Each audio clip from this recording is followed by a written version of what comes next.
Bonjour à tous. Je vous propose de lire et de méditer encore un autre passage du livre du ciel de Luisa Picaretta. Au nom du Père qui m'a créé, du Fils qui m'a sauvé et du Saint-Esprit qui me sanctifie. Amen. Jésus, je me plonge à nouveau en toi, dans ta divine volonté.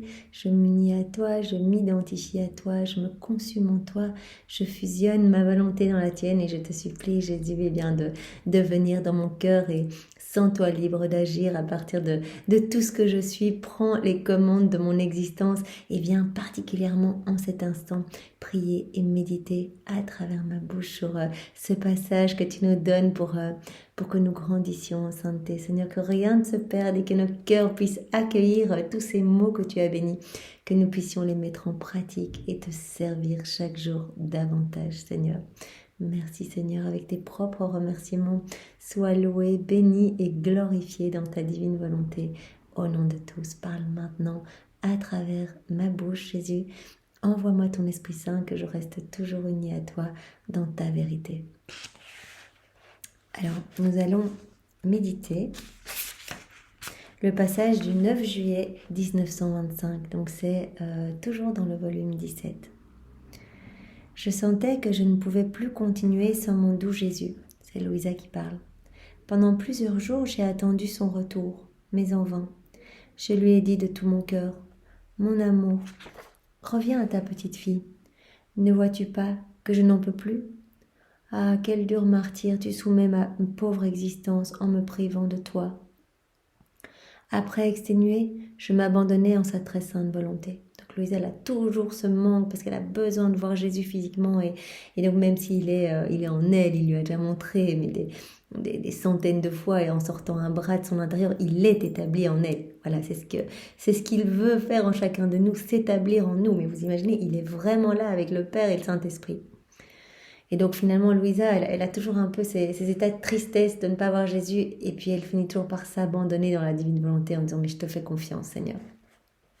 Pendant que j'étais dans cet état et que je faisais de la lecture, j'ai senti quelqu'un m'entourant le cou de ses bras. Mon esprit devint assoupi et je me suis retrouvée enserrée dans les bras de mon Jésus, complètement cachée en lui. J'ai voulu lui dire ma peine, mais il ne m'en a pas laissé le temps. Il m'a dit « Ma fille, ne veux-tu pas te convaincre que lorsque pour une juste raison ma justice veut châtier les gens, je dois me cacher de toi ?» Jésus l'a déjà dit à Louisa que parfois il se cache d'elle parce que sa justice divine doit s'exercer. Par moments, quand l'homme provoque trop, c'est dans l'équilibre divin que la justice s'opère. Et quand il vient voir Louisa, elle le désarme totalement, puisque Louisa, elle est totalement immergée dans la divine volonté. Donc Jésus est vraiment touché dès qu'elle demande quelque chose. Jésus ne peut pas lui résister. Et donc il dit, mais dès que je viens, en fait, tu me supplies d'épargner... Comme Louisa le dit, épargne tes enfants, épargne tes images. Il dit, je t'écoute et finalement, je n'exerce pas ma justice. Et donc, quand je me tiens loin de toi, c'est que vraiment, c'est indispensable que vraiment cet équilibre puisse s'opérer. Parce que l'homme doit pouvoir parfois revenir à moi. Si je n'arrive pas à le faire revenir par l'amour, par des grâces et bénédictions, j'utilise un autre stratagème d'amour, vraiment par le biais parfois de châtiments, de choses plus difficiles à vivre, pour que l'homme revienne à sa juste place, qu'il vienne. Souvent les hommes, dans les difficultés, se mettent à genoux et commencent à implorer le ciel de les aider. En fait, tu es comme une petite particule reliant toutes les particules des autres créatures. Et puisqu'avec toi je suis familier et comme en fait, et que je veux châtier les autres particules attachées à toi, dans la divine volonté, on est connecté avec toutes les créatures. C'est pour ça qu'on peut réparer au nom de tous, on peut faire des rondes au nom de tous, remercier, bénir, louer au nom de tous. Pour ça que Louisa, elle refaisait continuellement nos regards, nos paroles, elle prenait ses yeux à elle les plongeait dans les yeux de Jésus pour réparer, pour tous les regards mauvais de tous les hommes. Elle dit, voilà Jésus, je veux réparer le fiel et le vinaigre dans ta bouche, voilà toute cette souffrance, cette acidité dans ta bouche, cette amertume, je plonge mes paroles dans les tiennes pour que tu sanctifies mes paroles et celles de tous les hommes. Oui, c'est ça qu'elle faisait, parce que dans la divine volonté, on est vraiment connecté à tous. Pas besoin même de dire au nom de tous, pour tous. Jésus le sait, on se met dans sa divine volonté et directement, on le fait vraiment au nom de toutes les générations humaines. Voilà, donc il dit, comme il est indispensable que je châtie les hommes pour les ramener à moi, et que toi, comme tu es une petite particule qui est connectée à toutes les autres petites particules, comme avec toi, je suis dans la fête, je suis familier, je suis bien, je suis reposé, etc. Eh bien, ma justice se trouve en conflit et se sent désarmée. Comme durant ces derniers jours, il y a eu des châtiments dans le monde, je me suis cachée de toi, bien que je sois toujours demeurée en toi. Il le dit, je suis là, mais je me suis cachée de toi. Parce que ma justice devait pouvoir vraiment ne pas être tiraillée. Puisque quand il vient voir Louisa, il trouve de la joie, du repos, elle répare au nom de tous. Et donc il est contraint de sa justice est totalement apaisée, calmée. Pendant qu'il disait cela, je me suis retrouvée hors de mon corps, et il me fit voir des endroits où s'étaient produits des tremblements de terre et de gros incendies, avec perte de vie et d'autres châtiments. Et il semblait que d'autres maux graves allaient venir.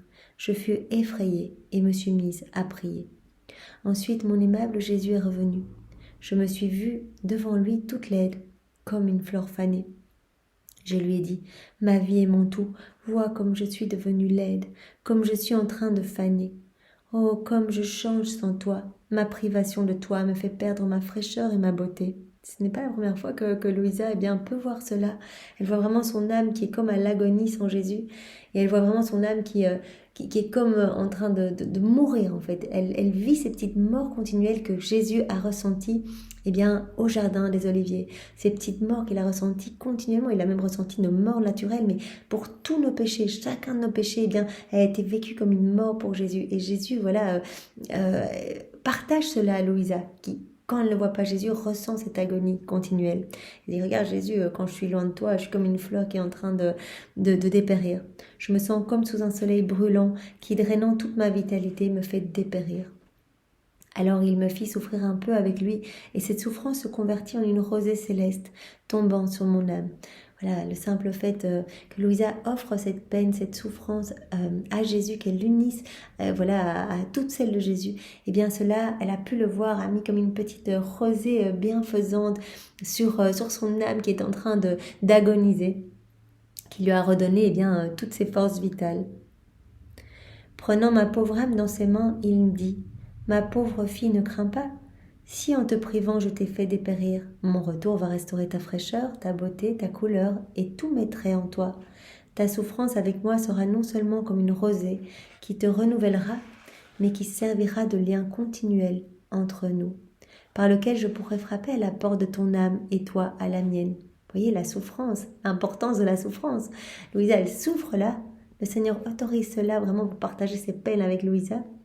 Et dit, regarde, ça va être un lien continuel. Tout ce que tu vis en union avec moi, c'est un lien continuel. Et par ce lien, je vais pouvoir venir frapper à la porte de ton cœur. Et toi, tu pourras venir frapper quand tu veux à la porte du mien. De façon à ce que les portes restent toujours ouvertes et que tu puisses entrer librement en moi et moi en toi. Mon souffle sera pour toi comme une douce brise, servant à préserver la belle fraîcheur dans laquelle je t'ai créé. Voilà, donc le Seigneur dit, Louisa, même si tu as l'impression que c'est dur, c'est agonique, je te partage, effectivement, mais en fait, offre cette souffrance. Voilà, continue à vivre tout dans ma divine volonté, reste centré sur moi, et mon souffle sera toujours pour toi comme une petite brise qui viendra toujours apporter rafraîchissement et vie à ton âme. Pendant qu'il disait cela, il souffla fortement sur moi et me serrant sur lui, il disparut. Je propose de continuer, comme le passage était très court, avec le suivant, celui du 20 juillet 1925. J'étais dans mon état habituel, et après avoir traversé les plus cruelles privations de mon doux Jésus, il se montra finalement, et sans me dire un seul mot, il me plaça dans une position pénible, en parfaite immobilité. Je me sentais vivante, mais je ne pouvais pas bouger. Donc Jésus fait vivre à Louisa quelque chose qui est douloureux pour Louisa. Donc c'est rester immobile, vraiment. Elle ne peut pas bouger. Elle se sent vivante, mais impossible de bouger. Tout mon corps était dans l'immobilité. Bien que je ressentais la souffrance, j'étais incapable de bouger à cause de cette souffrance. J'étais forcée de rester immobile par la très sainte volonté de Jésus. Quand cela lui plut, il étendit les bras comme pour me prendre et me serrer sur lui. C'est vraiment, ça me fait penser, voilà, Jésus immobile dans le sein de sa maman au moment où il s'est incarné. Dès le départ, eh bien, Jésus, lui, la lumière, la splendeur du monde, eh bien, a accepté par amour pour nous. Donc, il parlait même d'excès d'amour dans cette neuvaine préparatoire à la fête de Noël. Eh bien, par amour pour chacun de nous, pour nous sauver, il a accepté d'être vraiment privé d'espace, privé de lumière, complètement serré dans le ventre de sa maman. Et cela représentait vraiment cette immobilité, cela représentait l'immobilité qu'il ressent dans les âmes. Vous voyez, quand sa divine volonté ne peut pas agir et opérer librement. C'est ce qui se passe dans le cœur de beaucoup d'âmes. Voilà, puisque la divine volonté se trouve en chacun de nous, eh bien, à chaque fois que nous faisons quelque chose dans nos volontés propres, on ligote la divine volonté. Et voilà, à force, elle est comme paralysée, elle ne peut pas agir. Et à chaque fois qu'on lui dit, Jésus, je fais ça dans ta divine volonté, on dit, voilà, c'est toi qui peux agir, vas-y, c'est toi qui peux mettre de la lumière. Et donc ça soulage Jésus de tant de souffrance face à cet immobilisme, à cette impossibilité d'agir dans les cœurs, parce que lui, il veut tout donner, il veut nous sanctifier, il veut nous embellir, il veut nous donner des grâces, à l'appel des torrents de bénédiction, mais nous n'en voulons pas. L'homme est vraiment concentré sur son confort personnel, sur son nombril, et donc ne veut pas agir avec Dieu, ne veut pas laisser Dieu agir en lui, et donc refuse ses grâces. Et c'est ça le summum de l'amour, c'est que Jésus a besoin de notre oui pour nous sauver. Et souvent, l'homme ne le donne pas, ce oui. Et donc, Jésus est contraint dans une souffrance inouïe à voir les âmes s'éloigner de lui, s'arracher de son cœur, parce qu'on est tous câblés à son cœur, s'arracher à son cœur pour se perdre vraiment et prendre la voie de la perdition, exactement comme Jésus au moment de sa flagellation qui a vu ses peaux tomber. Et en fait, il était en train de mourir dans cette mare de sang. En voyant ses peaux par terre, il voyait toutes les âmes qui s'étaient arrachées à lui et qui préféraient agir sans lui et prendre ce chemin des ténèbres. Ma fille, as-tu vu comme est douloureux l'état d'immobilité ? C'est l'état le plus difficile, parce que même lorsqu'on subit la douleur la plus aiguë, bouger amène un soulagement et est un signe de vie. Les contorsions sont un langage muet, suscitant la compassion chez ceux qui nous entourent. Tu as expérimenté comment cela est pénible. Sais-tu pourquoi je t'ai mise dans cet état d'immobilité ? Pour te faire comprendre l'état dans lequel se trouve ma grâce et pour recevoir réparation de ta part. Donc il a partagé cela à Louisa pour qu'elle puisse réparer, pour qu'elle puisse comprendre en quel état se trouve la divine volonté dans les cœurs, en quel état se trouve sa grâce et qu'elle puisse offrir amour et réparation au nom de tous.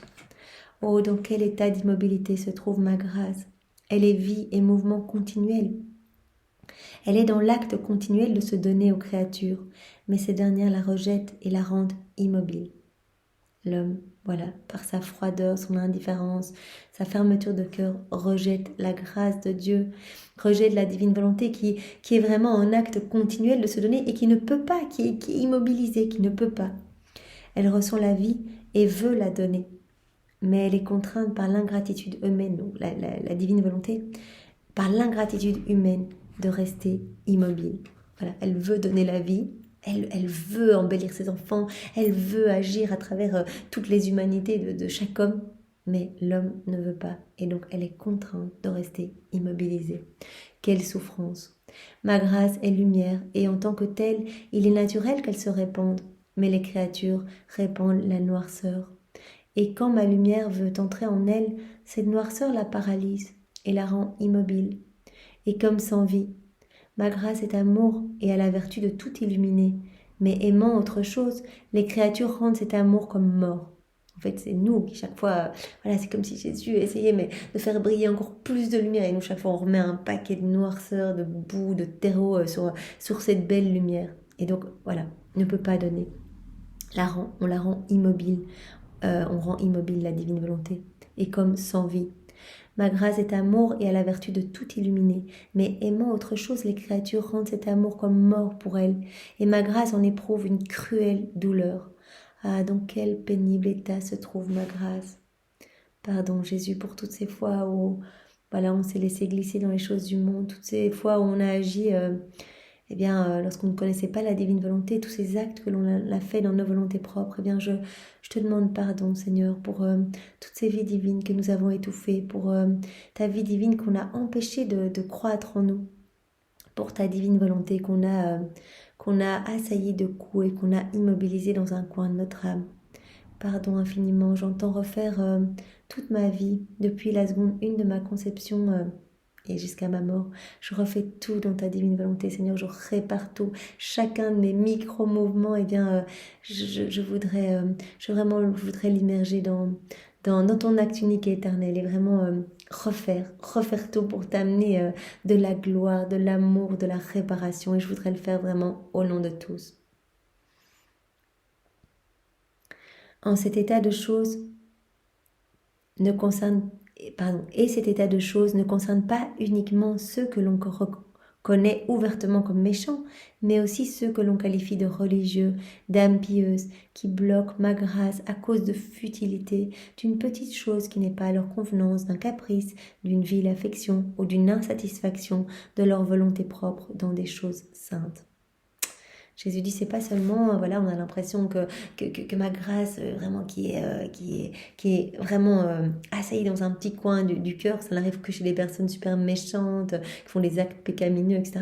Et pas du tout. Même des personnes qui ont l'air très pieuses, très saintes, etc., elles peuvent se laisser guider par des petites choses, des petits intérêts personnels, finalement être, voilà, quelqu'un ne leur dit pas bonjour à l'église et elles vont être mal disposées pour recevoir Jésus, elles vont avoir les pensées encombrées par toutes ces choses-là, elles ne viennent pas pour soulager, consoler Jésus, mais elles pensent finalement à peut-être leur reconnaissance propre. Donc Jésus dit en fait, voilà, vous êtes tous passés par la croix, vous m'avez tous roué de coups, vous m'avez tous fait mourir de nombreuses fois, donc vraiment réparez et demandez-moi pardon pour toutes les fois où vraiment vous avez préféré bien me laisser mourir dans un coin de votre âme et agir seul.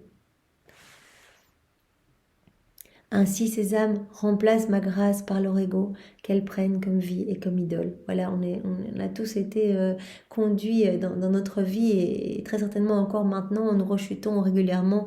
Eh bien, nous sommes conduits par notre orgueil, par notre volonté propre et très souvent, nous choisissons cette voie-là parce que c'est un réel martyre de l'attention. Jésus nous le dit de rester continuellement fixé sur Jésus et crucifié vraiment à lui.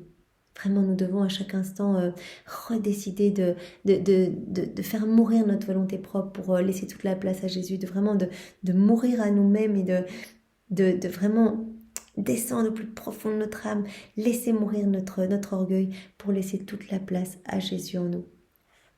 Mais sais-tu quelle est l'âme qui réconforte ma grâce, ne la rend jamais immobile, en est l'inséparable compagne, l'enchante et la met de plus en plus en activité. Quelle est cette âme qui amène de la joie à Jésus, qui réconforte Jésus, qui l'apaise, qui lui propose son cœur comme tabernacle pour qu'il puisse s'abreuver calmement, qu'il puisse se reposer, qu'il puisse recevoir de la nourriture, des mets délicieux. Quelle est cette âme qui essuie les crachats de son visage, qui vient mettre un baume sur chacune de ses plaies? Bien, Jésus répond, c'est l'âme qui vit dans ma volonté. Là où règne ma volonté, ma grâce est toujours agissante. C'est pour ça que c'est vraiment important cette constance et vraiment qu'on soit désireux de vivre constamment en union avec Jésus. Voilà, de grand matin, on fait cette prière à Jésus, on veut vivre en union avec toi, Jésus, toute notre journée, on te l'offre. Et puis tout au long de la journée, on répète cette volonté de s'unir à lui et de le laisser agir en nous pour lui apporter ce réconfort dont il a tant besoin. Là où règne ma volonté, quand la volonté de Jésus est bien établie, de manière stable et permanente dans l'âme, eh bien il dit là où est ma volonté, ma grâce est toujours agissante, toujours en fait, elle a constamment quelque chose à accomplir, elle n'est jamais au repos. L'âme dans laquelle règne ma volonté est la favorite de ma grâce.